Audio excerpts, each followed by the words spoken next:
Bonjour à tous, c'est toujours le frère Zoulou là dans l'émission dans les révélations cachées de la parole du Dieu véritablement grâce à Dieu le créateur du ciel, de la terre, de toute chose, de toute forme de vie, de toute particule, de ce que les grands glorieux et terrible. Et je remercie ça de ce qui vit inexplicablement hors de toute réalité. Et j'aime sa nature. Aujourd'hui, je vais faire la suite parce qu'il y a plein de gens qui veulent la suite. Comment vaincre définitivement le péché qui domine l'âme. Pour ça, vous savez qu'il est dit dans Proverbe 19.2 que le manque de sens n'est bon pour personne. Et dans Proverbe 25.2, la gloire du Père est de cacher des choses et la gloire des rois est de sonder les choses. Mais vous devez savoir une chose, c'est que avant de poursuivre l'enseignement, c'est-à-dire avant de commencer à entrer dans l'enseignement, comme j'ai reçu plein de courriers, j'ai reçu plein d'appels, il y a plein de gens qui sont un peu confus par rapport à la vidéo précédente que j'ai récemment faite en fait. C'est par rapport au sabbat et par rapport au soi-disant. Certains pensent que Dieu est injuste parce que en créant Ève, c'est-à-dire la puissance d'Adam est sortie d'Ève. Adam s'est retrouvé tout seul, donc sans force. C'est pour ça qu'il était obligé de pécher. Non, je vais vous, par l'Esprit de Dieu, bien entendu, on va vous démontrer que c'est faux. Déjà, par rapport au sabbat, plein de gens se posent la question, ils disent, mais le sabbat c'est quand? C'est lundi, c'est samedi, c'est dimanche. Est-ce qu'on doit fêter le sabbat? Qu'est-ce que le sabbat réellement? Qu'est-ce que le sabbat? C'est quoi le sabbat? Hein? Il y a plein qui prêchent que le sabbat est d'actualité, d'autres disent que le sabbat n'est plus d'actualité, et d'autres qui vont dire c'est dans les 10 commandements, vu que les 10 commandements c'est la loi morale, il faut respecter. Christ n'est pas venu abolir la loi morale, et dans la loi morale il y a le sabbat. Donc vous devez savoir une chose, dans les commandements, pour ça je ferai une vidéo spéciale en fait, spéciale sabbat, pour mieux expliquer ce qu'est le sabbat. Mais vous ne devez pas être dans l'ignorance qu'il est dit le Fils de l'homme, c'est-à-dire le premier-né, est au-dessus du sabbat. Il est le maître du sabbat. Est-ce que vous comprenez? Il est le maître du sabbat. Et si Christ est en vous, puisqu'on vous dit que si Christ est en vous, c'est pour vous, ce n'est plus vous qui vivez, c'est Christ qui vit en vous-même. Si Christ vit en vous, comment se fait-il qu'il va se soumettre au sabbat? Il sera toujours maître du sabbat. Est-ce que vous avez compris la révélation? Bref, je ferai une vidéo spéciale sabbat pour bien expliquer. Et j'aimerais aussi déjà, avant de continuer la vidéo déjà, avant d'entrer même dans le cœur même du message, je vais répondre à quelques questions que les internautes se posent par rapport à Adam en fait. Vous ne devez pas être dans l'ignorance qu'il est dit dans Genèse 2.18 que il n'est pas bien que l'homme soit seul, je lui ferai une aide semblable à lui. Semblable à lui, c'est quoi? On a fait Adam, c'est-à-dire on a fait la femme de l'homme. La femme est sortie de l'homme. Et dans la Bible de l'épée, il est dit, voici l'enchantement de ma chair et ma puissance en fait. Dans la Bible de l'épée et dans l'un des livres d'Enoch, il est dit que Ève a été créée pour la mort d'Adam. Parce qu'en créant Adam, Dieu a vu que Adam ne devait pas l'aimer. C'est pour ça qu'il a plus tard il a créé Ève pour en gros que Adam meure. Ça c'est pas moi qui le dis, c'est écrit dans l'un des livres d'Enoch. Donc il ne faut pas venir déformer mes phrases en disant que c'est moi qui le dis. Bon. Et maintenant, Dieu est tellement parfait que il est tellement parfait, bon, intelligent, que sa sagesse, sa sainteté vous échappe. Vous voyez? Dieu n'est pas mauvais. Dieu ne commet pas l'injustice. Donc arrêtez de dire que... Parce qu'il y a plein de gens qui m'ont déjà posé cette question. J'ai déjà discuté avec toutes sortes de personnes, toutes sortes de croyants, qui me disent, mais quand Dieu créait cet homme-là, il savait que en créant cet homme-là, cet homme allait pécher. Ou bien, pourquoi Dieu a créé l'arbre de la connaissance du bien et du mal, en sachant que cet homme-là allait néanmoins manger le fruit de l'arbre de la connaissance du bien et du mal? Pourquoi Dieu a mis cet arbre-là pour que l'on puisse... pourquoi Dieu a mis cet arbre-là? Dans le livre d'Enoch, il est dit que Dieu a mis cet arbre-là pour voir si cet homme-là devait l'aimer. Est-ce que vous comprenez? Pour voir si cet homme-là l'obéit à sa loi. Certes, vous allez peut-être me dire, c'est facile. Dieu savait néanmoins que Adam allait manger, selon le nom qu'on donne dans la Bible, que cet homme allait manger. Pourquoi Dieu ne l'a pas empêché? Je vous le dis, Dieu a empêché l'homme de manger le fruit de l'arbre de la connaissance du bien et du mal. Mais Dieu, ce n'est pas un dictateur.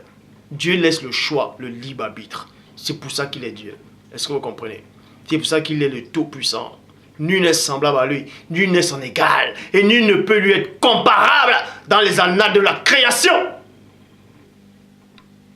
toi qui me regardes, t'es qui toi pour dire que Dieu est injuste? T'es qui toi pour juger Dieu?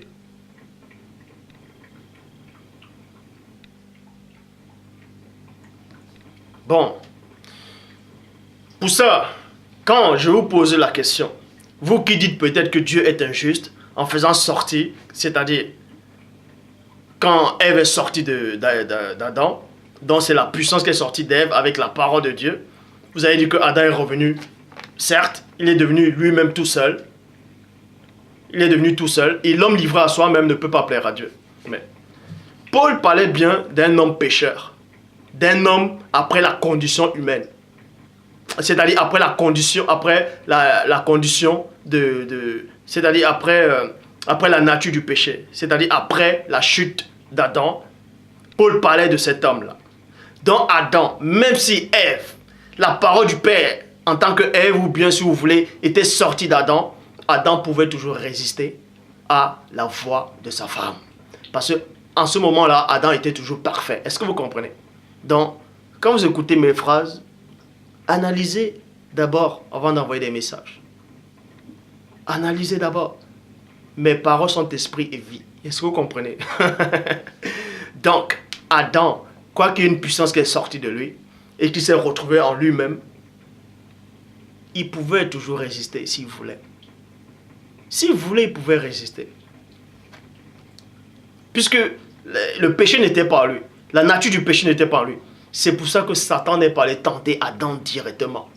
Malgré que Ève, malgré que sa puissance était sortie, malgré que son enchantement était là. Satan ne pouvait néanmoins pas aller séduire Adam. Parce que Adam n'allait même pas écouter sa voix.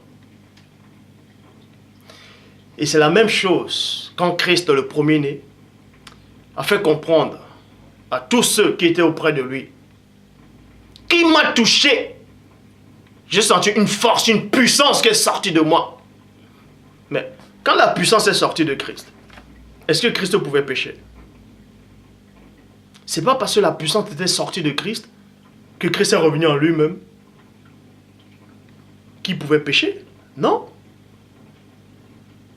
C'est pas ça. Donc faites très attention. Donc on va poursuivre, on va commencer maintenant, on va entrer dans le message. Et je sais qu'il y a plein qui se posent des questions en disant il y a tellement le mal sur la terre, il y a la guerre, il y a les tremblements de terre, les gens tuent, bref, les gens sont dans la confusion, les gens sont en train de douter, les gens se fatiguent pour maintenant se consoler, les gens ont besoin de commettre du péché pour se soulager, tout ça là, les gens ne savent plus quoi penser, tellement il y a la confusion, d'autres disent il y a tellement des erreurs dans la Bible, ils veulent aller dans d'autres religions. Je vous l'ai dit, il n'y a aucune religion qui fait la volonté de Dieu, je vous l'ai dit, je répète et je pèse mes mots, je suis mieux placé pour le dire. Bref, donc Dieu n'a jamais dit à un homme de prendre le couteau d'aller égorger son semblable. Dieu n'a jamais dit de fabriquer l'arme atomique, d'aller faire exploser les humains. Dieu n'a jamais dit d'aller voler les terrains des gens. Dieu n'a jamais dit d'aller voler les maisons ou d'aller violer les femmes ou d'aller faire la guerre à son nom. Dieu n'a jamais dit ça. Donc arrêtez d'accuser Dieu. Arrêtez. Vous êtes qui pour dire que Dieu est injuste? Vous êtes qui pour dire que le mal qui existe, pourquoi Dieu ne l'arrête pas? Dieu n'a jamais souhaité le mal. Dieu ne souhaite pas le mal. Il ne souhaitera jamais le mal. Il n'y a pas de mal en Dieu. Donc arrêtez. Dieu n'a rien à voir avec tout ça. Je dis bien, Dieu n'a rien à voir dans votre dimension. Il est hors de votre portée. Donc il faut arrêter ça directement.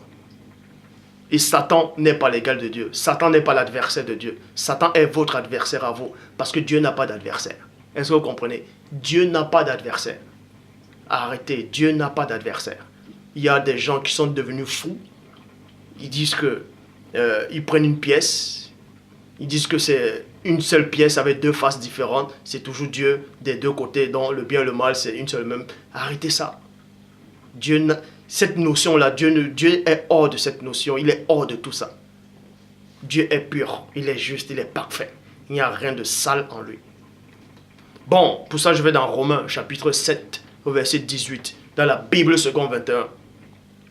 Paul de Tarse dit ici, dans Romains, chapitre 7, au verset 18. Donc aujourd'hui, on va vous parler. C'est quoi véritablement le péché? Parce qu'il est dit que Dieu a enfermé, a condamné le péché dans la chair. Et plein de gens, ils ont écouté cette phrase, ils ne savent pas réellement ce que ça veut dire. Ça veut dire que Dieu a pris le péché, il a mis ça dans l'homme, Et maintenant, il demande à l'homme de faire le bien. Mais non, c'est pas ça. Donc,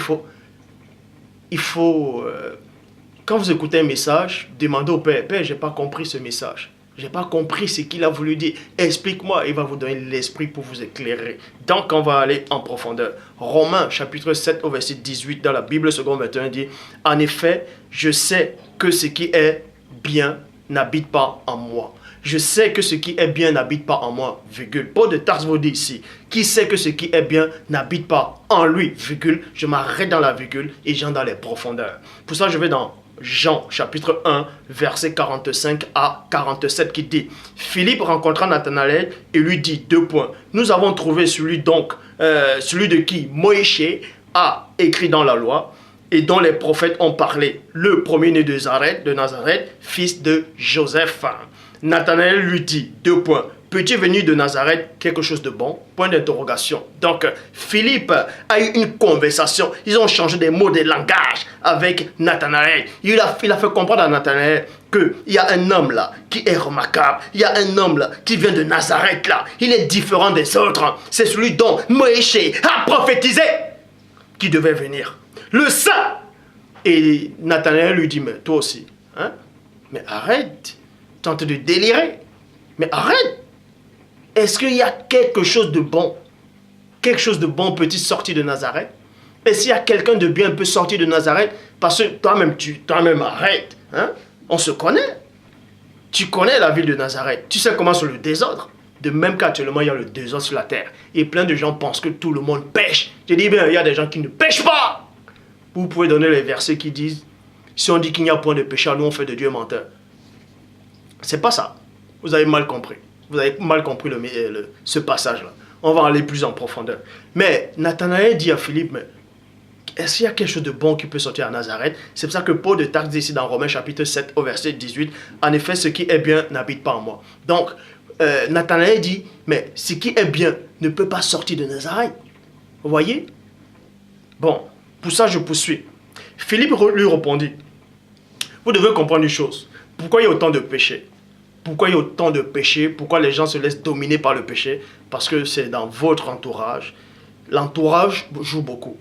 La ville où vous habitez, le pays où vous habitez, le quartier où vous habitez, les gens dont vous côtoyez, les choses que vous regardez, que vous entendez, ça joue beaucoup sur vous. C'est pour ça que vous péchez facilement. C'est pour ça que vous êtes noyé dans le péché. Vous voyez? Ça joue beaucoup. C'est pour ça que Nathanaël dit ici, peux-tu venir quelque chose de bon de Nazareth? De Nazareth? De Nazareth. Vous voyez? Philippe lui répondit, viens et vois. Il dit, viens donc, comme tu ne me crois pas, viens et vois. Viens toi-même et vois. Le premier-né, voyant venir à lui Nathanaël, lui dit de lui, deux points. Donc le premier-né, quand il a vu Nathanaël et Philippe arriver, il a regardé Nathanaël et il a dit, voici vraiment un Israélite dans lequel il n'y a point de fraude. Donc vous voyez, quand le Christ a vu Nathanaël, il a dit, cet homme-là, il n'y a pas de fraude en lui. Cet homme-là, il n'y a pas de mal en lui. Bon, Bible seconde 21. En qui il n'y a point de ruse. Bible des peuples. Il est incapable de mentir. Bible du semeur. Un homme d'une parfaite droiture. Bible parole de vie. Cet homme-là ne sait pas mentir. Traduction du monde nouveau. En qui il n'y a point de tromperie. Bible en français courant. Il n'y a rien de faux en lui. Traduction écuménique de la Bible. Point d'artifice. Bible de Jérusalem. Sans détour. Traduction Pirote et Clamère. Point de simulation. Point. Donc, vous voyez ici, là, point de simulation. Donc, Christ, quand il a vu Nathanaël, il a dit, il n'y a rien de mauvais en lui. Donc, rien de mauvais en lui. Or, Paul, dans Romains 7, 18, dit quoi? Il dit que, en effet, ce que je sais, ce qui est bien n'habite pas en moi. Or, Christ dit de Nathanaël que le bien habite en Nathanaël. Que le bien habite en lui. Donc, vous comprenez. Paul ici ne parlait pas de tout le monde, donc faites très attention. Faites très attention quand vous lisez la Bible. Faites très attention. Hein? Faites très attention. Donc, pour ça, je repars dans Romains 7, 18 qui dit, en effet, virgule, je sais que le bien n'habite pas en moi, virgule, c'est-à-dire dans ma nature propre. Mais Christ vous dit ici que Christ dit dans Jean 1, 45 à 47, qu'il y avait le bien qui habitait en Nathanaël, contrairement à ce que Paul y dit. Bref, c'est-à-dire, dans ma nature propre, j'ai la volonté de faire le bien, mais je n'ai pas le pouvoir, mais je ne parviens pas à l'accomplir. Paul dit ici qu'il a la volonté, mais il n'a pas dit nous avons, que vous avez, il a dit j'ai. Le j'ai là c'est quoi? C'est le moi. Le moi c'est quoi? Il s'adresse. Là il parle de lui ou pas? Il a dit j'ai la volonté de faire le bien, mais je ne parviens pas. Il n'a pas dit vous ne parvenez pas. Il n'a pas dit nous ne parvenons pas. Il n'a pas parlé de lui et des autres apôtres ou bien des croyants qui étaient à son époque. Il a dit j'ai. J'ai c'est quoi? C'est Dieu ce qui crée les mots, les langages dans Genèse 11, 7. Il a dit j'ai et non nous et non vous. Mais j'ai la volonté, mais je n'ai pas le pouvoir. J'ai, vous voyez, je répète. J'ai la volonté de faire le bien, mais je ne parviens pas à l'accomplir. Vous voyez, c'est pour ça qu'il est dit dans Genèse chapitre 6 au verset 5. Le Seigneur vit que la méchanceté des hommes était grande sur la terre. Le Seigneur vit que la méchanceté des hommes était grande sur la terre, et que tous les pensées de leur cœur se portaient chaque jour uniquement vers le mal. Donc aujourd'hui, on va d'abord localiser le péché qui est dans la chair. Le péché se trouve où? Dans le corps. C'est-à-dire, puisqu'on vous dit que le péché est dans la chair, le péché est enfermé dans la chair, le péché est condamné dans la chair, on va vous montrer maintenant, avec l'esprit du Père que les apôtres ont reçu dans Jean 20, 22, où se trouve le péché. Donc, vous devez comprendre que le péché habite dans le cœur. Je dis bien, le péché, c'est dans le cœur. Romains 8, verset 3, dans la Bible en français courant dit, Dieu a accompli ce qui est impossible. Ce qui était impossible par la loi de Moïse. Par la loi de Moïse. Et non par sa loi à lui. Mais par la loi de Moïse. Parce qu'il la rendait... parce que la faiblesse humaine la rendait impuissante. 2 points. Ça veut dire quoi? L'éclaircissement, la signification... ce que la parole a voulu dire ici, c'est quoi? C'est que... On sait que la loi, en tout cas de Dieu, elle est spirituelle et elle est bonne. Bon. Dieu a envoyé la loi aux hommes. Et l'homme n'arrivait pas à obéir à la loi à 100%, en tout cas, à plaire à Dieu à 100%. Il y a certains qui ont même respecté les 10 commandements. Il y a un homme qui est venu voir Christ, il a dit, mais Seigneur, comment je peux faire pour avoir la vie éternelle? Il a dit, respecte la loi. Il a dit, mais j'ai respecté toute la loi, tout ça. Bref, donc, mais il lui manquait quand même quelque chose. Il lui manquait quelque chose. Et on vous dit que la loi, elle est spirituelle. Et maintenant, Dieu dit qu'il faut obéir à sa loi. Et vu que les premiers hommes ont péché, la loi, le péché est descendu dans la chair, c'est venu, ça a contaminé tous les hommes. Maintenant, c'est ce pouvoir du péché qui était dans la chair qui empêchait à l'homme, qui combattait la nature humaine, qui empêchait à l'homme d'obéir à la loi divine. Et c'est pour ça qu'on dit que la nature pécheresse de l'homme rendait cette loi-là impuissante d'agir. Est-ce que vous comprenez?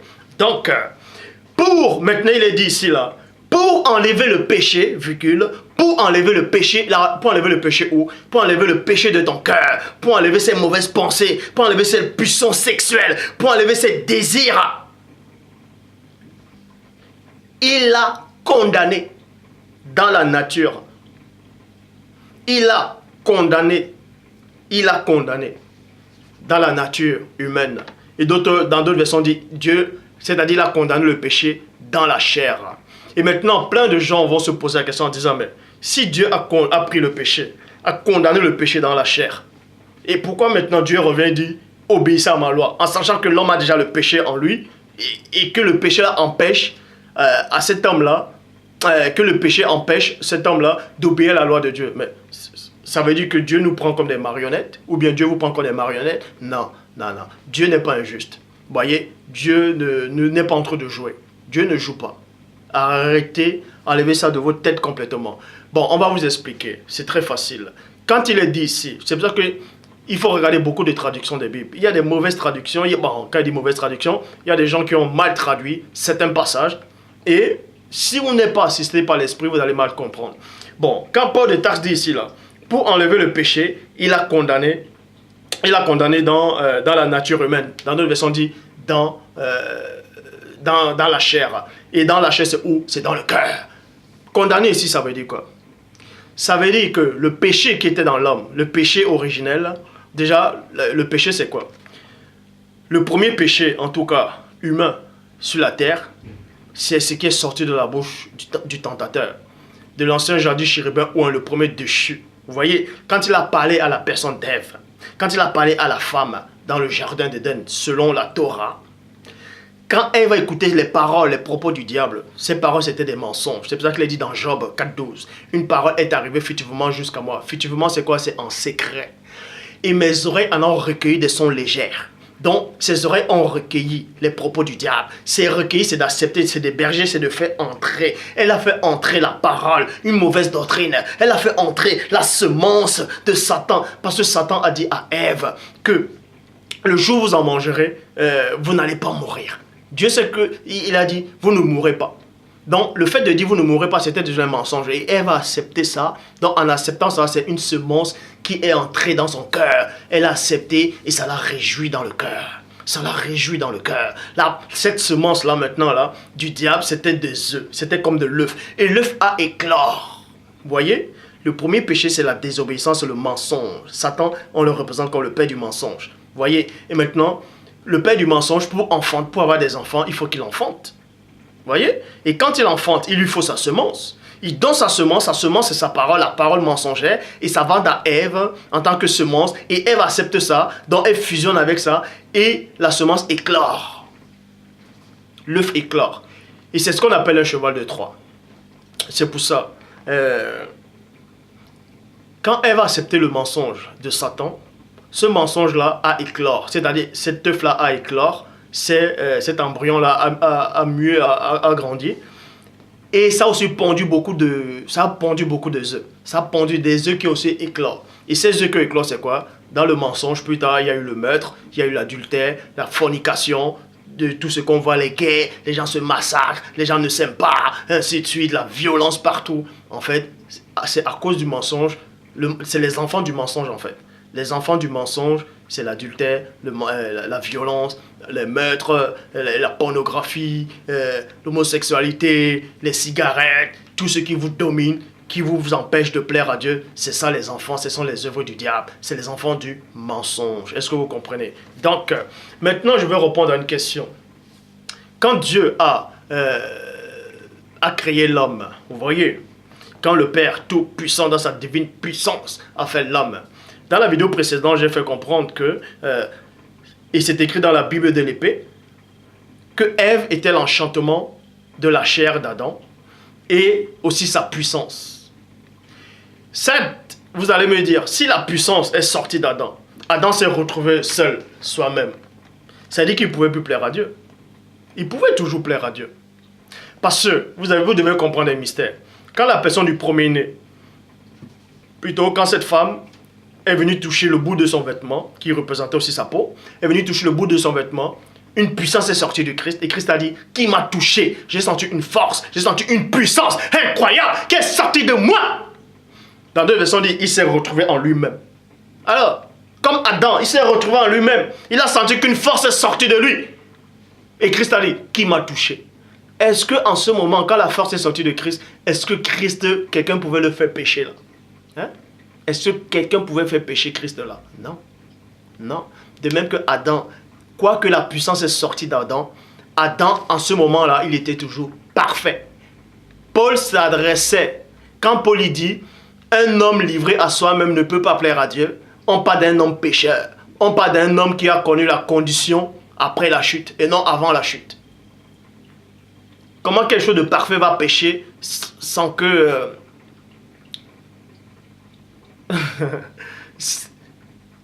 se laisser pécher comme ça, ça ne tient pas la route. Donc Adam a péché, non pas parce que la puissance est normalement sortie de lui, il a péché parce qu'il a voulu écouter la voix de sa femme. Point barre.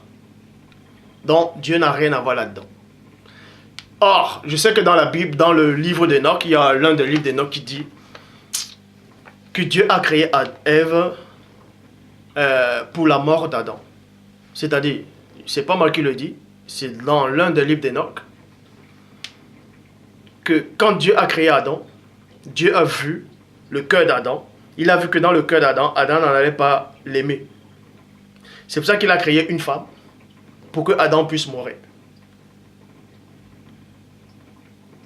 Vous voyez? Sinon, Adam n'allait jamais mourir. Mais pour que Adam meure, il a fallu qu'il désobéisse. Pour désobéir, selon le livre d'Enoch, selon l'un des versions du livre d'Enoch, c'est pas moi qui le dis, donc il ne faut pas prendre mais en disant que c'est moi qui le dis. Il a créé Ève pour que Ève, à travers Ève, on donne la mort à Adam. Bref. Et maintenant, les gens vont dire, ah ouais, mais ça coïncide, ça peut être vrai. Dieu n'est pas...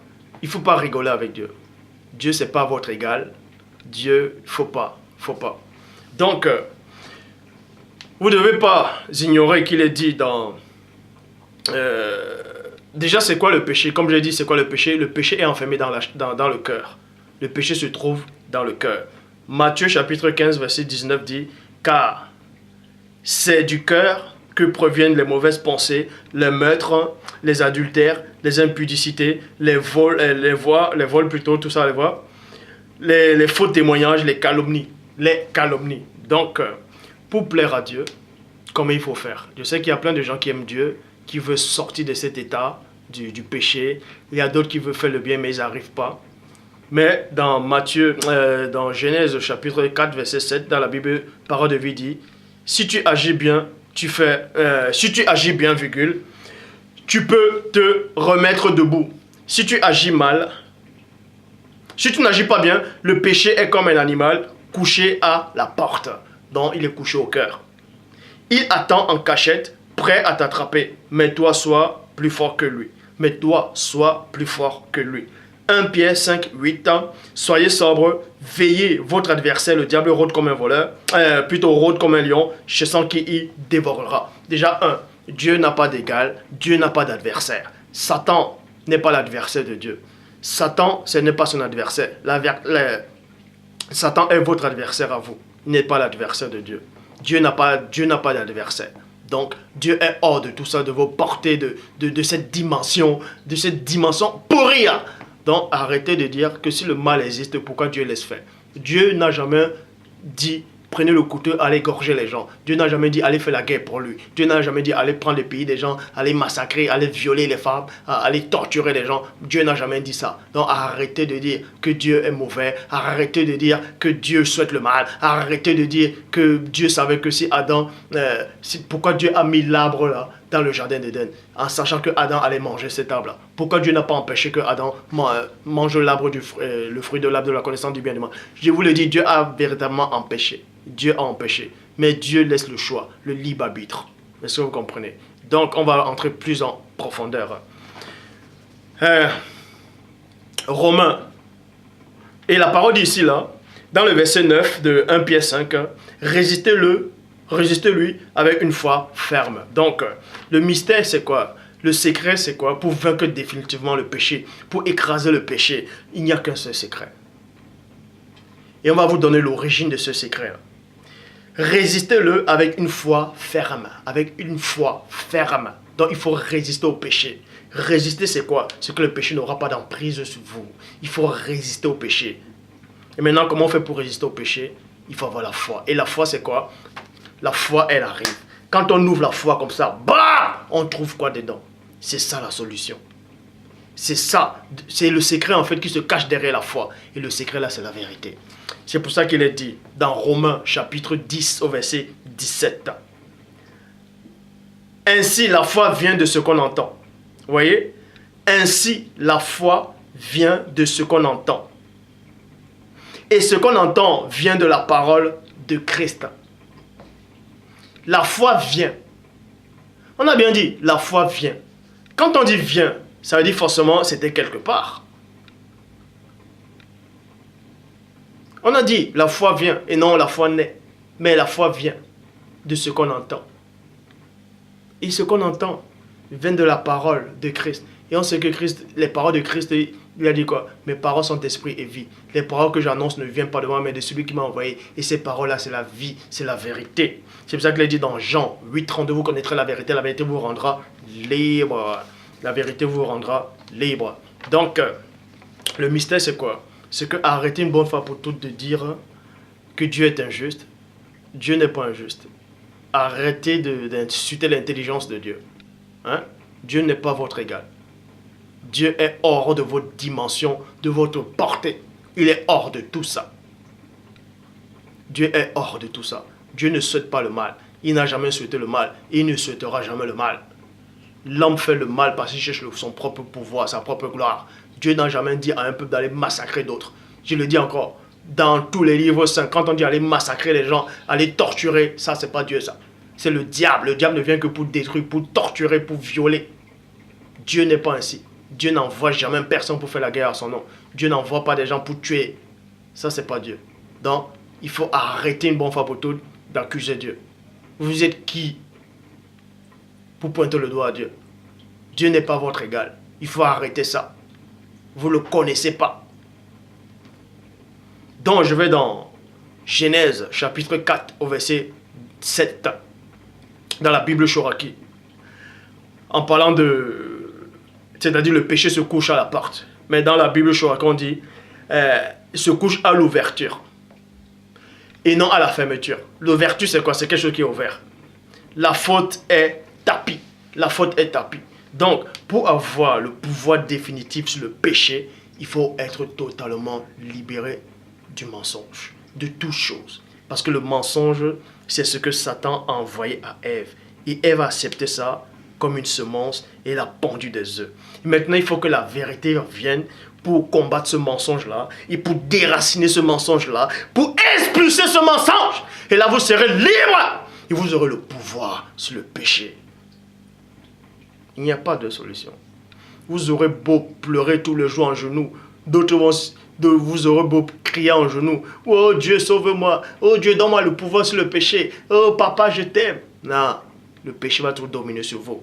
Vous qui prononcez ce faux nom là de Jésus là, vous aurez toujours le péché sur vous. Hein? Vous tous là. Vous priez dans les ensembles, vous chantez dans la chorale, vous criez là, oh Jésus, Jésus, Jésus, oh papa. Ça ne changera rien, vous allez toujours vivre dans le péché. Vous allez toujours pécher tous les jours. Je dis bien tous les jours. Or, quand vous allez connaître la véritable parole, la vérité elle-même, elle va vous affranchir et vous serez réellement libre. Vous connaîtrez la vérité et la vérité vous rendra libre. Libre de quoi? Du péché. Vous serez libre. Si donc le Fils vous affranchit, vous serez réellement libre. Et la solution pour vaincre définitivement le péché, c'est la vérité. Vous n'avez pas besoin de faire des incantations. Vous n'avez pas besoin de... vous allez jeûner. Vous pouvez même jeûner 40 jours, 100 ans. Jour pour jour. Vous serez toujours esclave du péché. Pour se délivrer du péché, il faut connaître la vérité. C'est seule la vérité qui a franchi.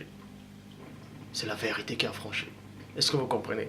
Donc, dans la Bible en français courant, il dit, si tu réagis comme il faut, tu reprendras le dessus.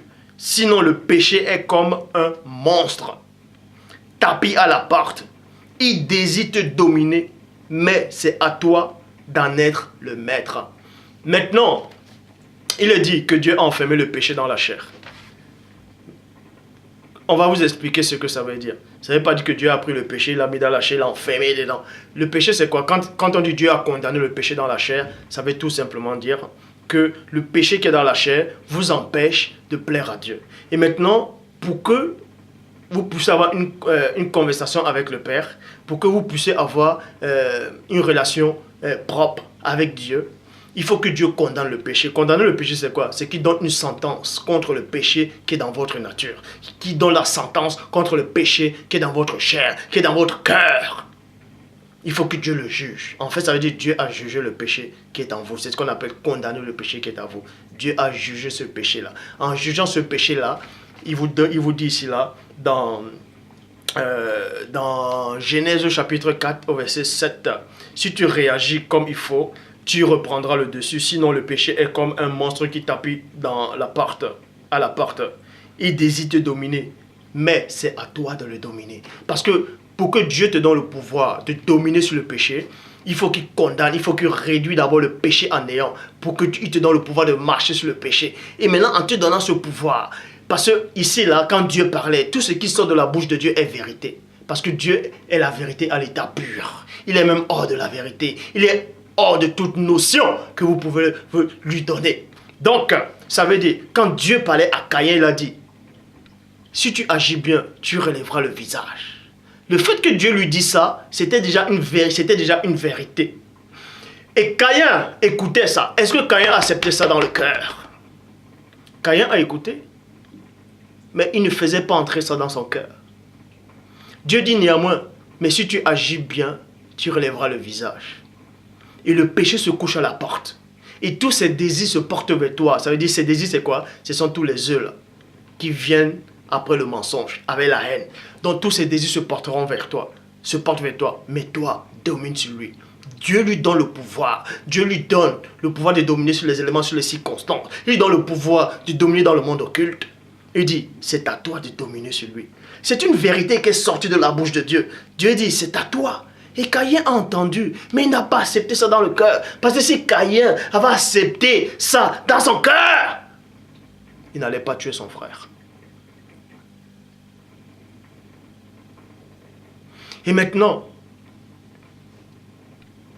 cette vérité-là, elle est revenue, mais c'est une autre forme. Et Dieu vous dit maintenant, ici, Dieu, il enferme, c'est-à-dire il a condamné le péché dans la chair. Donc il a donné une sentence à la chair. Il a jugé le péché. Il a dit, toi qui empêches cet homme-là de venir vers moi, toi qui empêches cet homme-là de me connaître, toi qui empêches cet homme-là, je te réduis en néant. Je te condamne. C'est pour ça qu'on dit Dieu a condamné le péché dans la chair. En fait, Dieu a vu la chair. Il a ouvert. C'est pour ça qu'il dit dans Hébreux 4:12. La parole de Dieu elle est vivante, efficace et plus tranchante qu'une épée quelconque à deux tranchants, pénétrant jusqu'à partager âme et esprit, gentil et moelle. Il est en train de chercher le péché. C'est pour ça qu'il sonde. La parole du Père, c'est le Saint-Esprit du Père qui a pris une forme en tant que parole. Elle est entrée à l'intérieur de vous. Elle a commencé à vous diviser. Et elle cherchait ce péché-là dans votre cœur. Partagez jusqu'à diviser âme et esprit, gentil et moelle. Et elle juge les sentiments. Et juge.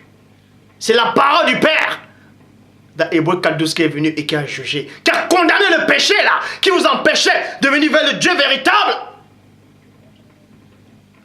C'est en cela où il a condamné le péché. Bam!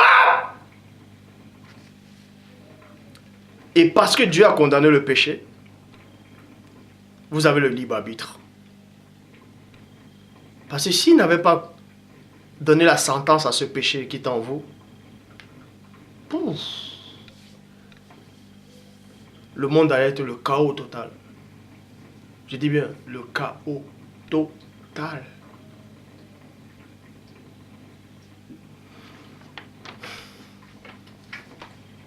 Donc, la solution pour vaincre le péché, c'est quoi? C'est très simple. C'est d'accepter la vérité à 100%. Et c'est quoi maintenant la vérité? Tous ceux qui disent que Christ, Jésus, ce nom-là, il est arrivé il y a 2000 ans, avec les yeux bleus. Vous l'acceptez, vous serez toujours esclave du péché. Point barre. Et je vais vous donner une révélation. Ce n'est pas des blagues, je le sais. Quand la vérité habite en vous, je dis bien la vérité, la vraie vérité, pas ce qu'on vous dit dans vos assemblées, bref, tous ces gens qui viennent dire Dieu les a dit, ils n'ont jamais entendu la voix de Dieu. Je vais vous révéler quelques petites vérités. On va entrer plus en profondeur. Parce que celui qui m'a envoyé est le maître du temps de l'espace. Il vit inexplicablement hors de toute réalité. Bon, le mystère, c'est qu'on va vous affranchir de quelques petits rudiments. Déjà, Dieu existe. Il y a plein de gens qui sont en train de douter maintenant. Il y a plein de gens qui sont dans la confusion, qui ne savent plus quoi penser. Et d'autres, pour se soulager, ils sont obligés de commettre le péché. D'autres vont, bref, les gens changent de religion, comme si à gauche, à droite, ils ne savent plus quoi penser. Bref, Dieu existe réellement. Et celui qui pense le contraire, il est fou. Je dis bien, celui qui pense le contraire, il est complètement fou. Peu importe ce que les scientifiques vont vous dire, vont vous enseigner. Ça, on s'en tape de ça. Dieu existe. Dieu existe. Vous ne devez pas ignorer ça. Et je sais qu'il y a quelqu'un qui m'a écrit récemment, il m'a dit, dans Jacques 2,19, tu crois qu'il y a un seul Dieu, tu fais bien. Le démon le croit aussi, le démon il tremble. Bon. Ils disent que le démon, en fait, tremble devant Dieu. Mais pourquoi il fait le mal alors? S'il tremble devant Dieu, pourquoi il fait le mal? Et l'homme, l'homme qui ne tremble pas devant Dieu essaye néanmoins de vouloir faire le bien. Je vais répondre, c'est très facile à répondre. Donc, pour vous dire ceci, pour connaître la vérité, il faut chasser tout ce qu'on vous a enseigné depuis étant petit. Tous ces faux rudiments qu'on vous a enseignés de Maman Cato, de l'église babylonienne, du concile de Nicée, que Christ est arrivé il y a 2000 ans, il était blanc aux yeux bleus. Ça, c'est un faux Christ. Il ne s'appelle même pas Jésus. Le fait de l'accepter, que ce soit dans tous les livres soi-disant saints, vous êtes tous dans l'erreur.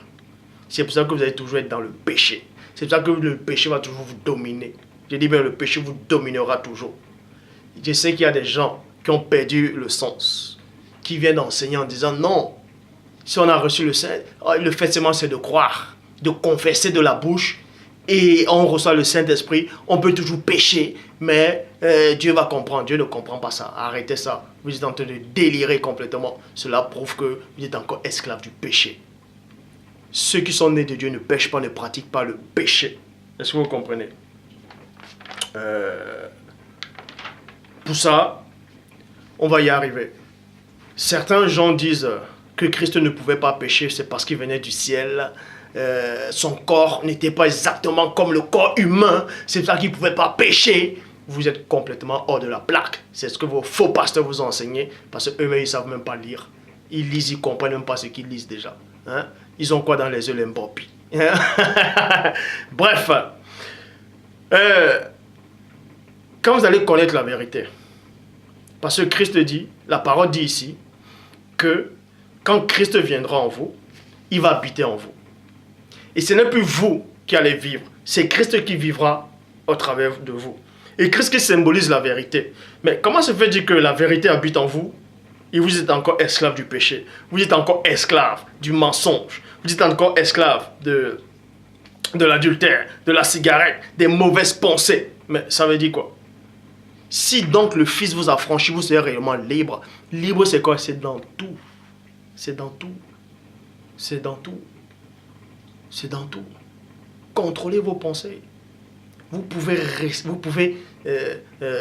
quand vous allez connaître la vérité, c'est Christ qui vivra en vous. C'est l'Esprit du Père qui va vivre en vous.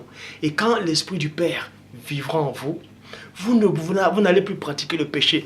Parce que quand la vérité va vivre dans votre âme, esprit et corps, dans tout votre être, quand vous aurez envie, peut-être dans votre nature, aurez envie de faire le péché, c'est cette vérité-là en fait, qui va vous empêcher, qui va vous retenir. Vous aurez envie, mais cette vérité va vous retenir. Parce que comme j'ai dit dans Psaume 2, brisons les chaînes, délivrons-nous de délivrons-nous de c'est-à-dire l'alliance, la chaîne, de les liens, tout ça là. Mais la parole, elle sera comme une domination. Elle sera comme une chaîne. Vous voyez, c'est la domination de Dieu maintenant. Vous serez sous la domination du Père et non sous la domination du force occulte. C'est-à-dire cette domination elle se transformera en chaîne. Et la chaîne, c'est une vérité. En tout cas, la chaîne du côté de Dieu, c'est une vérité, c'est une domination. Et cette chaîne-là va vous attacher.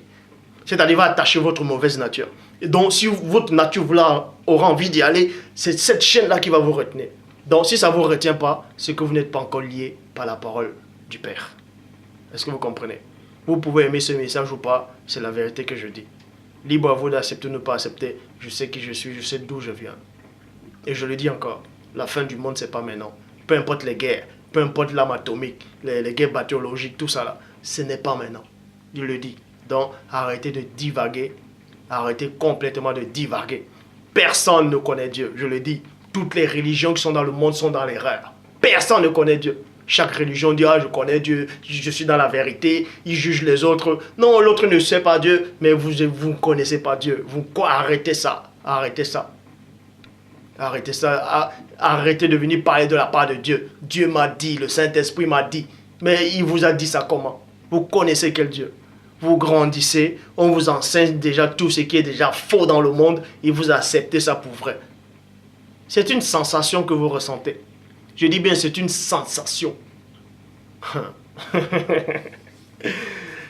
Tous ceux qui n'ont pas participé, qui n'ont pas assisté à la création,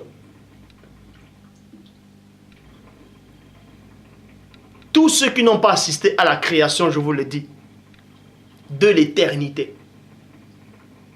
L'éternité a été mise en place bien avant les anges, bien avant les chérubins, les séraphins, anges, archanges, trône, dignité, domination, autorité, bien avant les ophanimes, bien avant les créatures les plus anciennes du Père. L'éternité avait déjà été mise en place. Donc faites attention. Jean 3,11, nous disons ce que nous savons et l'on rend témoignage de ce qu'on a vu.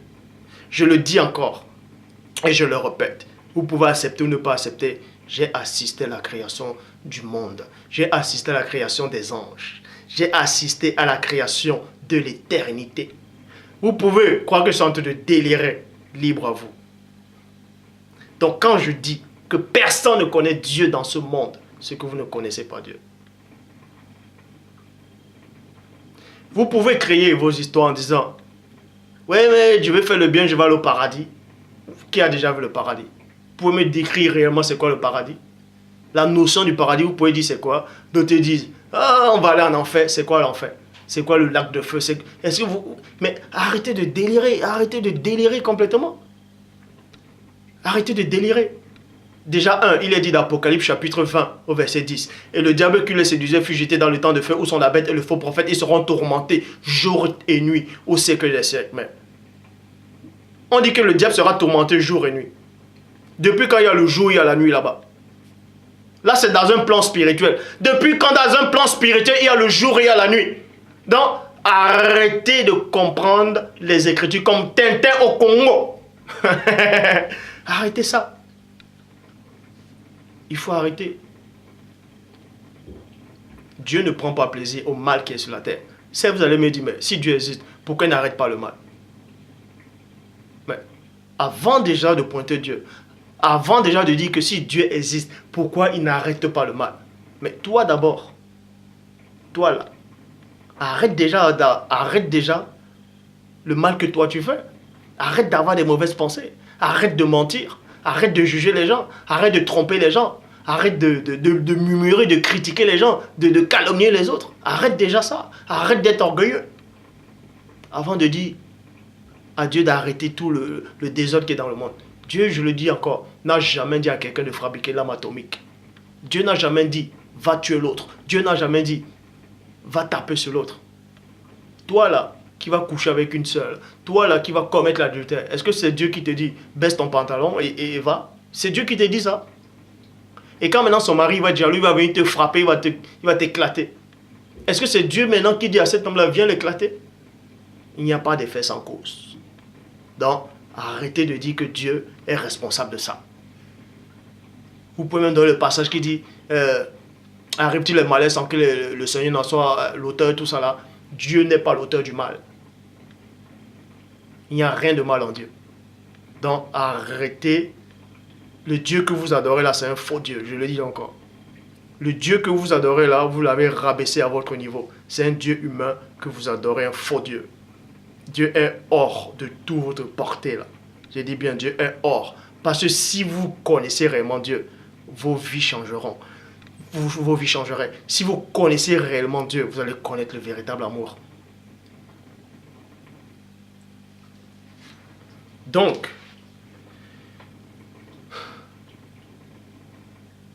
vous dit ici dans Romains chapitre 7 verset 23. Mais je trouve dans mon cœur, dans mon corps, une autre loi. Elle lutte contre la loi avec laquelle mon intelligence est d'accord. Donc, Paul ici vous dit qu'il y a une loi en lui. Il y a une loi en toi. Cette loi-là, c'est quoi? Tu as envie de plaire à Dieu, mais tu n'arrives pas. Tu as envie de... Et je sais qu'il y a plein de gens qui veulent s'identifier au prophète, d'autres qui veulent même être comme moi. Bref, d'autres veulent être comme Christ. D'autres veulent être comme les anciens prophètes de l'ancienne alliance, comme j'ai dit. Mais ils n'arrivent pas. C'est comme si vous êtes assis, vous regardez une émission, une télé-réalité. Et vous expliquez comment ça se passe. Vous regardez une télé-réalité. Et l'émission, ça vous plaît. Et vous avez faim en même temps. Ou bien vous voulez aller aux toilettes. Vous avez la vessie qui gonfle, qui vous fait déjà mal. Mais qu'est-ce qui vous empêche de vous lever pour aller vous soulager? Ou bien qu'est-ce qui vous empêche de vous lever pour aller peut-être mettre la nourriture dans le micro-ondes ou bien de boire? Peut-être le verre est là, vous voulez boire, mais vous êtes captivé par l'émission que vous regardez. C'est comme ça que le péché vous domine. Parce que vous êtes captivé par le péché. C'est parce qu'il y a une partie de vous qui aime le péché. Vous aimez ça. Maintenant, comment faire pour se débarrasser de ça? Prenez la télécommande, bon, vous éteignez l'émission, soit vous zappez. Pour vaincre le péché, il faut connaître la vérité. La vérité qui libère. Pour connaître la vérité, certains vont dire, mais qu'est-ce que la vérité? Qu'est-ce que la vérité? Qu'est-ce que la vérité? C'est ce que Pilate avait posé la question. C'est ce que Pilate avait posé comme question. Qu'est-ce que la vérité? C'est quoi ce qu'on vit là en fait? Ces nuages qu'on voit, ce monde-là, certains vont croire en Dieu parce qu'ils ont peur de mourir. Ils disent, ouais, mais si je meurs, qu'est-ce qu'il y aura de l'autre côté? À supposer que je me suis trompé. Et que de l'autre côté, c'est peut-être l'autre religion qui avait raison. Je vais aller brûler. Les gens ont peur. C'est pour ça qu'ils vont se convertir à gauche, à droite. On dit là, ce Dieu-là, il est faux, il quitte, il va là-bas. Là. Lui, là, il raconte du mensonge, il quitte, il va là-bas. Là. Et vous dites que vous avez le Saint-Esprit. Mais si vous avez le Saint-Esprit, pourquoi il ne vous révèle pas une bonne fois pour toutes que lui, il est dans la vérité? Si vous avez l'esprit de vérité en vous, pourquoi vous allez encore écouter vos pasteurs dans les assemblées? L'esprit ne peut pas vous enseigner. Mais vous... vous moquez de qui là? Paul dit dans Romains 7, 23, mais je trouve dans mon corps, une autre loi. Elle lutte contre la loi avec laquelle mon intelligence est d'accord. En fait, c'est la loi du péché qui est là, en fait. Cette notion est restée dans la chair.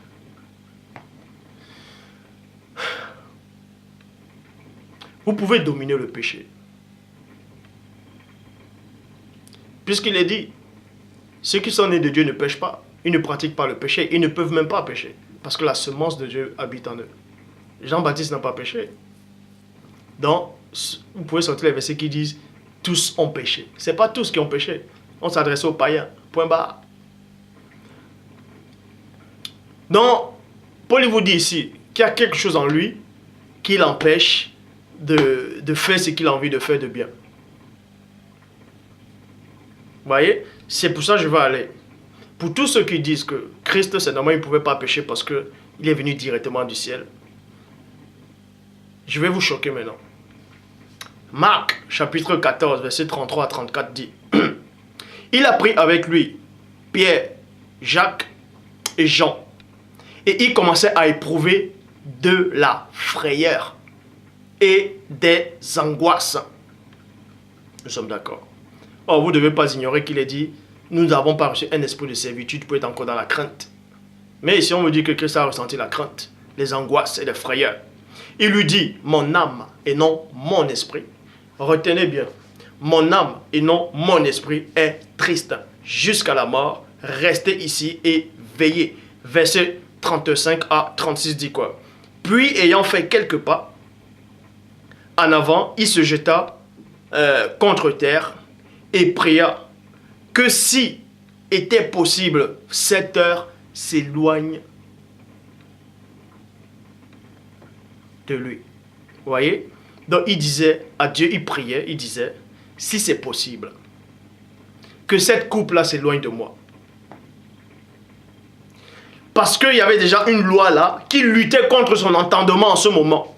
Il y avait une loi qui voulait qu'il désobéisse à Dieu, qu'il ne boive pas cette coupe. Parce que c'était pour cette coupe-là que le premier-né est venu.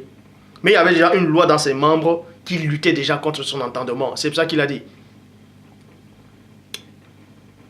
si c'est possible, éloigne-moi de cette coupe. Maintenant, on va mieux vous expliquer c'est quoi la coupe. Il dit, Abba Père. Pour toi, tout est possible. Point. Éloigne-moi.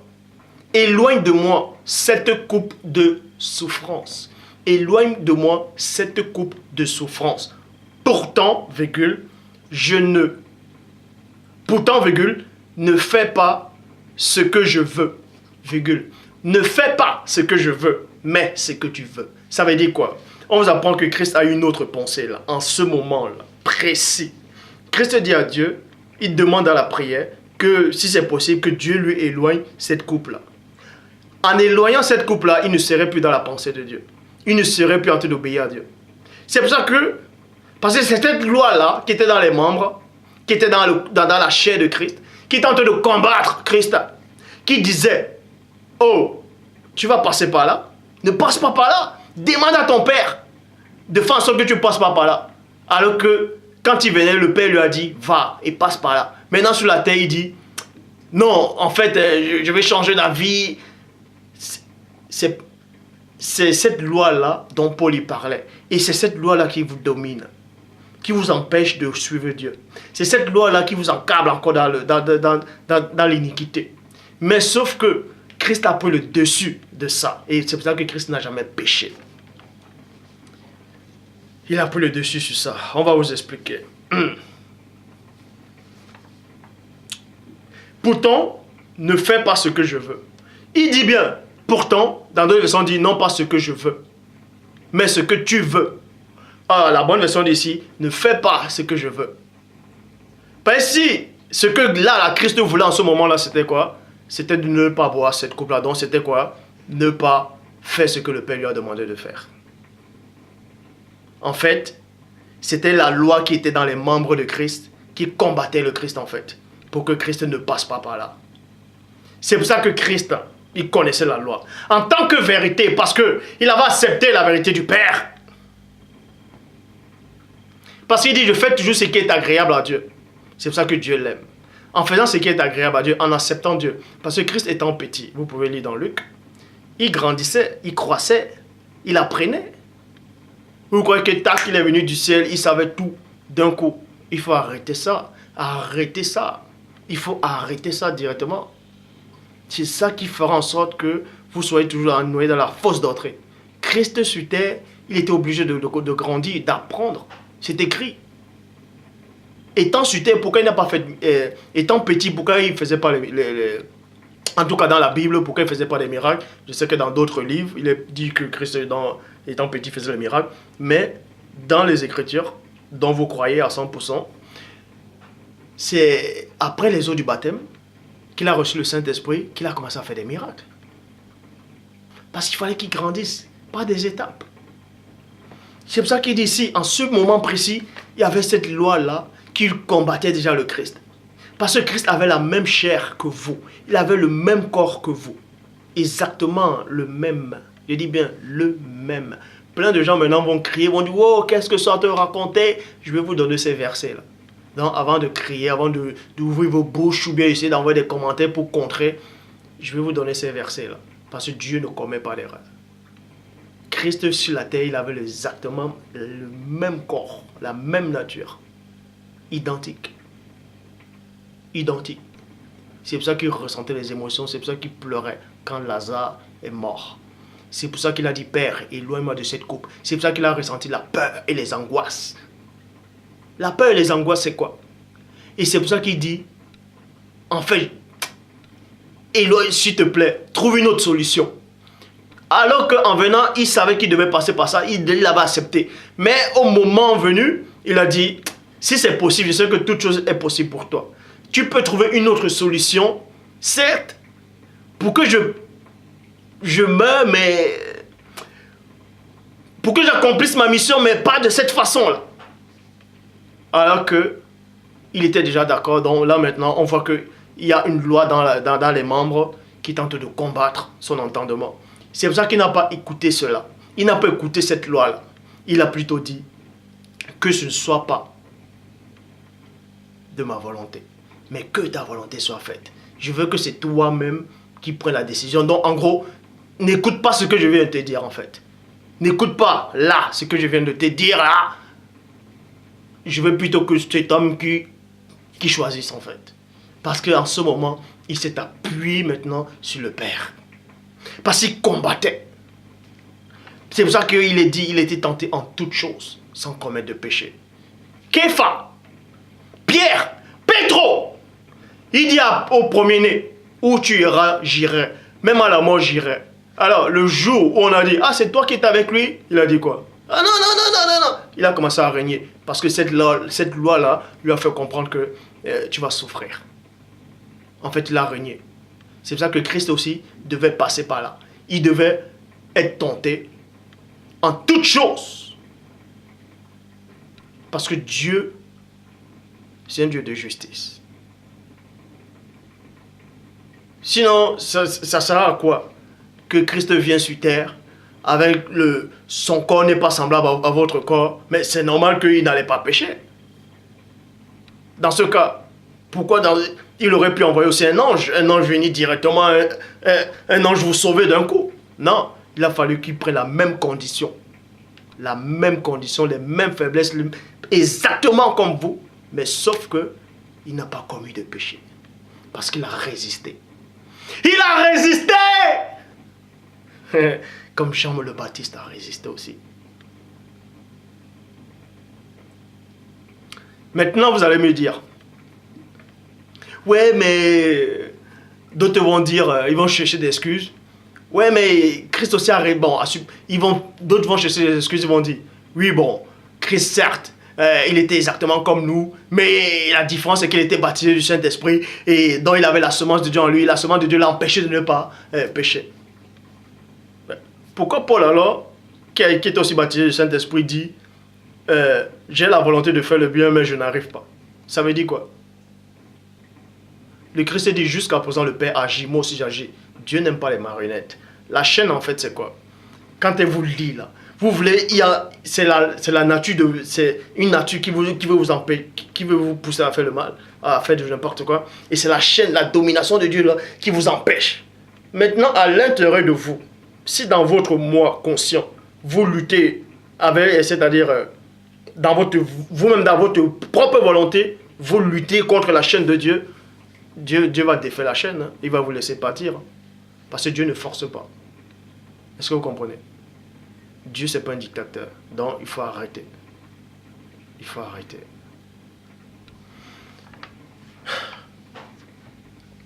Donc, 1 Corinthiens chapitre 10 au verset 13. Aucune tentation ne vous a surpris qui fut inhumaine. Donc, ça veut dire quoi? Toutes les tentations, toutes les épreuves que vous avez là, c'est humain. Ce n'est pas inhumain. Inhumain, c'est quoi? C'est-à-dire, il y a des tentations pour l'esprit, c'est-à-dire pour les esprits comme les anges, tout ça là. Satan a péché, non? Puisqu'il voulait être Dieu. C'est-à-dire qu'il a Jacques 1, 14 à 15. Chacun est tenté lorsqu'il a attiré et amassé par sa propre convoitise. Vous voyez? Et la convoitise, lorsqu'elle est conçue, en fait, le péché étant consommé produit la mort. C'est-à-dire qu'il y a des épreuves pour les esprits, les anges, tout ça, d'autres formes d'esprit, d'autres formes de vie. Il y a maintenant aussi des tentations pour des humains. Or, si on vous donne une tentation, c'est-à-dire pas les tentations, mais si on vous donne une épreuve pour un ange, vous n'allez jamais résister. Vous allez tomber sur le coup. Sur le coup. Et c'est de ça dont Paul parle ici, là. 1 Corinthiens 10, 13. Aucune tentation ne vous est surpris qui fut inhumaine. Vous voyez? Or, Dieu est fidèle, qui ne permettra pas que vous soyez tentés au-delà de vos forces. Dès que la tentation ou les épreuves sortent déjà du plan humain, vous allez chuter. Peu importe, vous allez chuter. Mais là, c'est dans le plan humain. C'est dans le plan humain.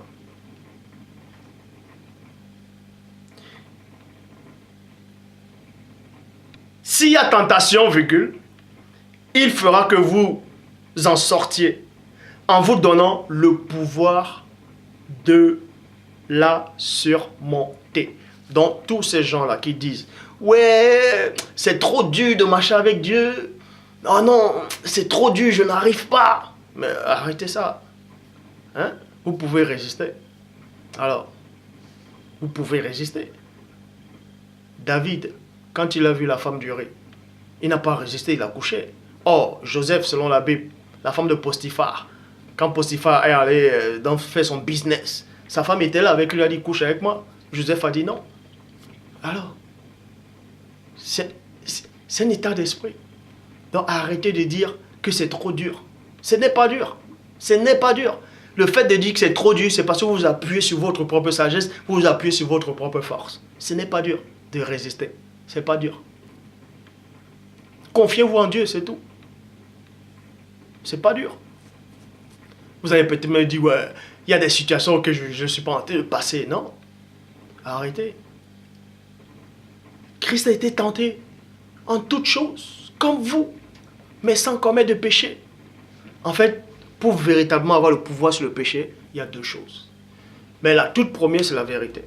Et c'est la vérité qui est affranchie. Et dès que vous êtes affranchi, vous allez connaître votre identité. En connaissant votre identité, vous n'allez pas pécher. Est-ce que vous comprenez? Ça, on va mieux vous expliquer pourquoi je dis ça.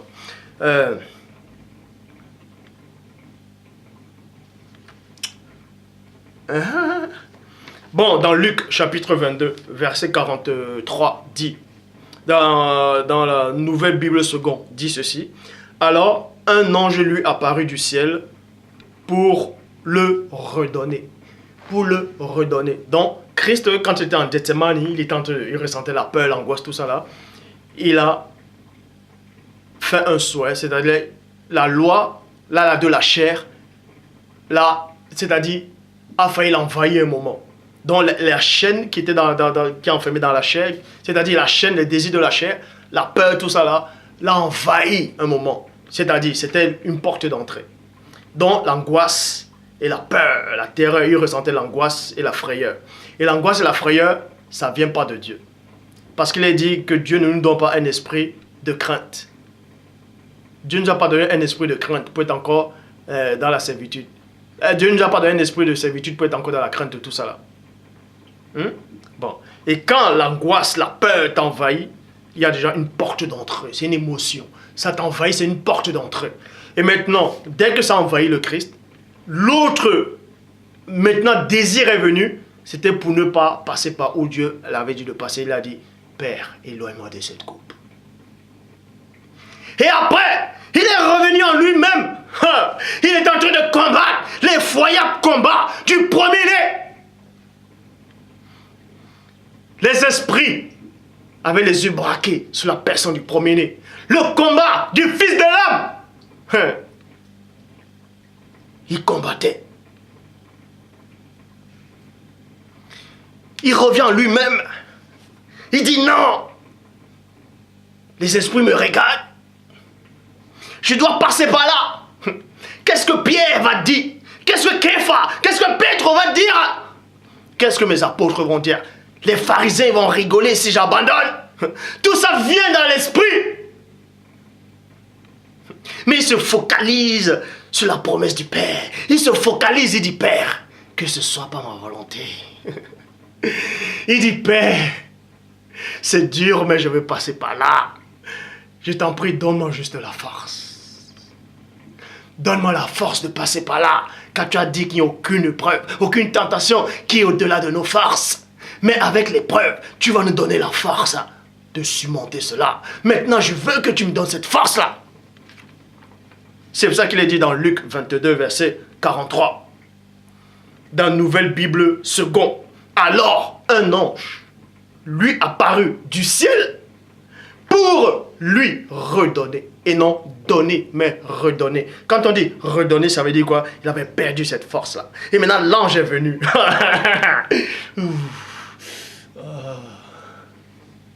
Dieu est fidèle. Vous ne savez pas le privilège que vous avez pour écouter cette parole-là qui vient du monde divin. L'ange descend à une fraction de seconde. Aucune entité ne pouvait bloquer cet ange-là. Il est descendu à une fraction de seconde. Fou! Il a touché le Christ. Il a redonné la force. C'est cette force-là que Christ allait chercher en Gethsemane. Et c'est cette force-là que vous devez demander à Dieu. Quand vous êtes en train de tenter, quand vous voulez commettre du n'importe quoi, quand vous êtes dans le désarroi, quand vous êtes dans la désolation, appuyez-vous sur la promesse de Dieu. C'est pour ça qu'il est dit dans Job, chapitre 33, versets 22 à 24.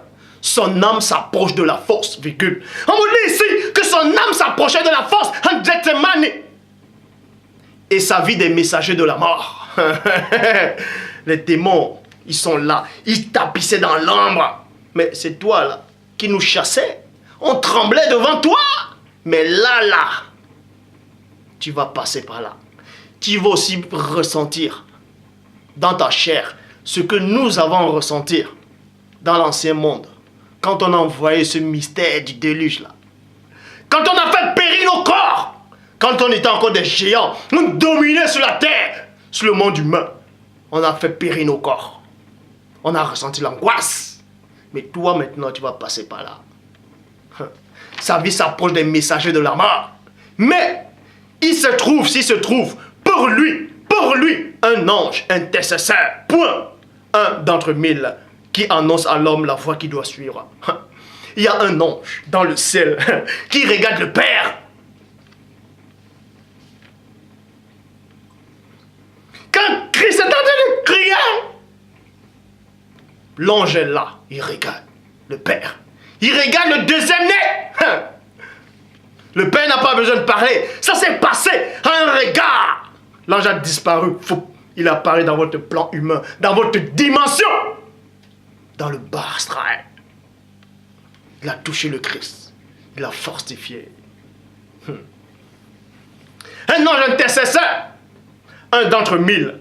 Pour annoncer à l'homme la voie qu'il doit suivre. L'ange lui redonne la force. Il dit, tu vas passer par là. Passe par là, car tu es le premier-né. Tu connais ta position. Tu connais ton énergie. Tu connais ta puissance. Alors, cette souffrance-là, tu vas passer par là. Et tu vas revenir. Tu vas revenir dans le monde divin, dans la gloire. Et quand Christ a senti cette force l'envahir, il a encore commencé à prier. En priant intensement, c'est parce que l'énergie se dégageait. La puissance du Père est en train de chasser cet esprit de peur. Dieu a compassion de lui.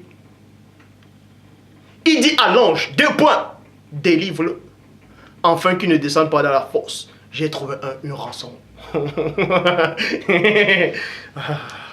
Hébreux, chapitre 4, verset 15.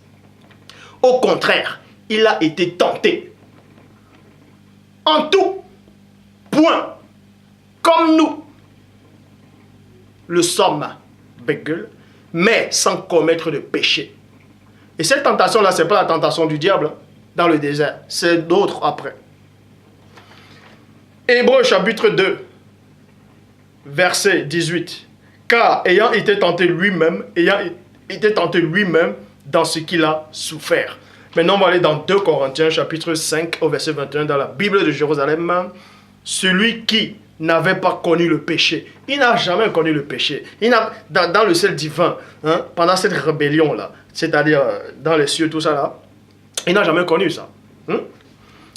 Celui qui n'avait pas connu le péché, il a fait péché pour nous. Il a fait plutôt péché pour nous, afin qu'en lui, nous deviendrons justice de Dieu.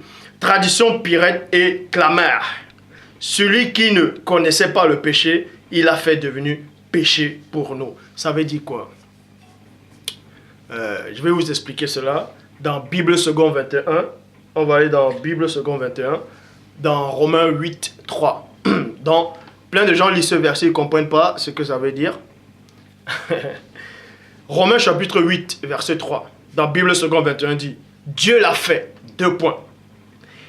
Il a condamné le péché. Il a condamné le péché dans la nature humaine en envoyant à cause du péché son propre fils dans une nature semblable à celle de l'homme pécheur. Point.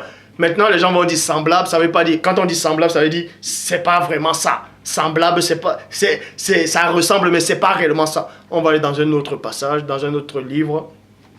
Traduction œcuménique de la Bible. En envoyant son fils, son propre fils, dans la condition.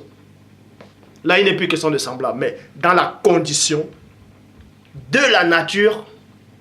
Non, dans la condition de notre chair. De péché. Est-ce que vous comprenez? Donc Christ avait le même corps identique à toi. Le même corps. Est-ce que vous comprenez? Le même. Mais sauf qu'il n'a pas péché. C'est pour ça qu'il est dit dans Jacques, chapitre 5, au verset 17. Élie le Tishbite était un homme de la même nature que nous. Donc, arrêtez de dire que les anciens prophètes de l'ancienne alliance, vous ne pouvez pas être comme eux, c'est parce que c'était exceptionnel. Arrêtez ça. Devant Dieu, il n'y a personne d'exceptionnel. Dieu ne fait d'exception de personne. Si tu as un bon cœur, Dieu t'élève. Point barre. Donc, aujourd'hui, pour vaincre le péché, il faut connaître la vérité. Vous allez me dire, mais c'est facile là. Vous allez me dire, mais il y a plein de gens qui vont dire, ouais, mais depuis on regarde tes vidéos, on est en train de connaître la vérité. Pourquoi plein de gens disent qu'ils sont affranchis et d'autres disent, oui, mais on écoute tes vidéos. Connaître la vérité, c'est bien de connaître, mais il faut vivre cette vérité. Il faut la mettre en pratique, la vérité. Et c'est là que tu seras libre.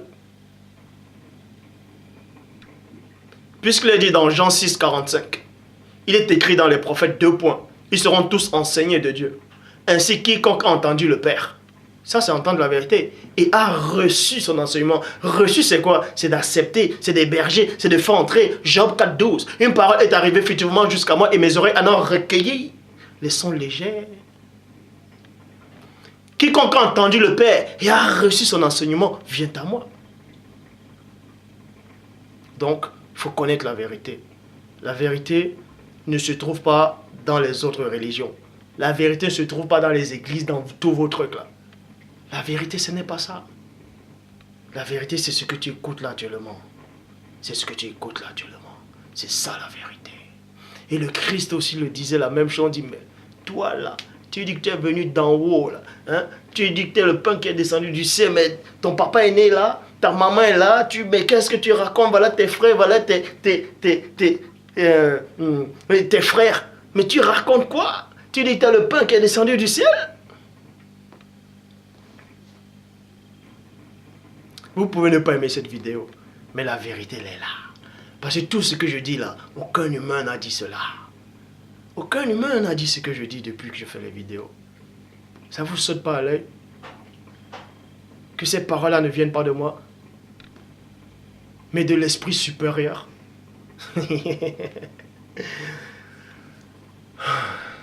Donc, quand vous allez connaître la vérité, vous allez connaître votre identité. En connaissant votre identité, vous allez connaître l'identité du péché. Et vous allez voir que le péché n'est rien devant vous. Donc, c'est ça le message en fait. Quand vous sentez que vous devenez faible, confiez-vous en Dieu. Il faut changer vos façons de prier. Réciter une prière, c'est pas ça la prière. Oh papa, je t'aime, tu es grand et tout puissant. Arrêtez ça. Il faut une prière consciente. Il faut une prière consciente. Comme les patriarches, comme les saints. Il faut une prière consciente devant le Père. Et quand vous allez prier consciemment, votre chair elle-même va trembler. Elle saura qu'il y a quelqu'un devant. Il y a une puissance.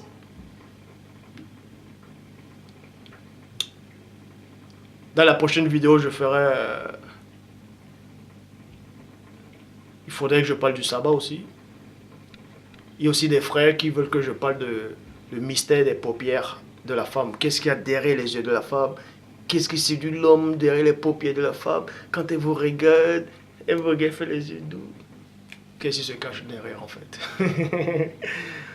On va bien expliquer. Et je parlerai aussi du mystère du bannissement de Caïn. Le mystère de la fuite de Caïn.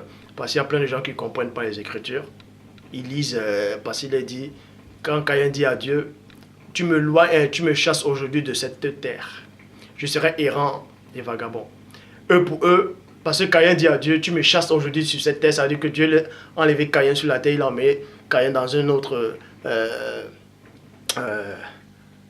planète. Et des années plus tard, Caïn s'est multiplié sur cette planète-là, il est revenu plus tard, et c'est ce qu'on appelle les fils de Dieu sont venus vers les filles des hommes. Arrêtez ça. Hein? Arrêtez.